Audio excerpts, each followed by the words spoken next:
26મી જૂન એટલે આંતરરાષ્ટ્રીય ડ્રગ્સ વિરોધી દિન તરીકે મનાવવામાં આવે છે। આ પ્રસંગે ભુજ પોલીસ દ્વારા આજે એક વિશાળ રેલીનું આયોજન કરવામાં આવ્યું હતું। સ્વામિનારાયણ મંદિરના સંતો અને ધારાસભ્યો દ્વારા રેલીને પ્રસ્થાન કરવામાં આવ્યું હતું। રેલી શહેરના જાહેર માર્ગો પર ફરી હતી અને લેકવ્યુ હોટલ ખાતે સમાપન થઈ હતી। 26મી જૂન માદક દ્રવ્યોના દુરુપયોગ અને ગેરકાયદેસર તસ્કરીના વિરોધી આંતરરાષ્ટ્રીય દિવસની ઉજવણી કરવામાં આવે છે। તે અંતર્ગત લોકોમાં નશીલા પદાર્થોના દૂષણ અંગે જનજાગૃતિ ફેલાવવાના આશય સાથે વોકાથોનનું આયોજન પશ્ચિમ કચ્છ ભુજ જિલ્લા પોલીસ દ્વારા કરવામાં આવ્યું હતું।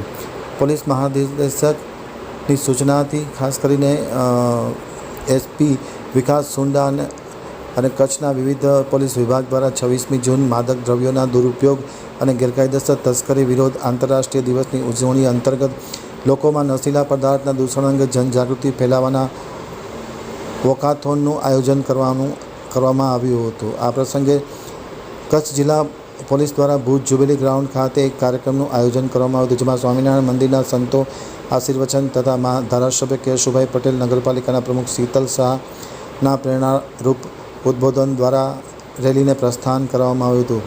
આ વોકાથોનમાં નાર્કોટિક્સ ડ્રગથી થતા નુકસાન તેમજ નાર્કોટિક્સ પદાર્થથી દૂર રહેવા માટેના બેનરો સાથે જાગૃતિ કેળવવામાં આવી હતી। જ્યુબિલી ગ્રાઉન્ડ ભુજથી રેલી શરૂ થઈ હતી। કચ્છ મિત્ર સર્કલથી ભુજ બસ સ્ટેશન અને લેકવ્યુ હોટલ ખાતે આ રેલીનું સમાપન કરવામાં આવ્યું હતું। રેલીમાં શાળા કોલેજના વિદ્યાર્થીઓ, પશ્ચિમ ભુજ કચ્છના પોલીસના જવાનો, હોમગાર્ડ યુનિટના કર્મચારીઓ, બીએસએફના કર્મચારીઓ જોડાયા હતા।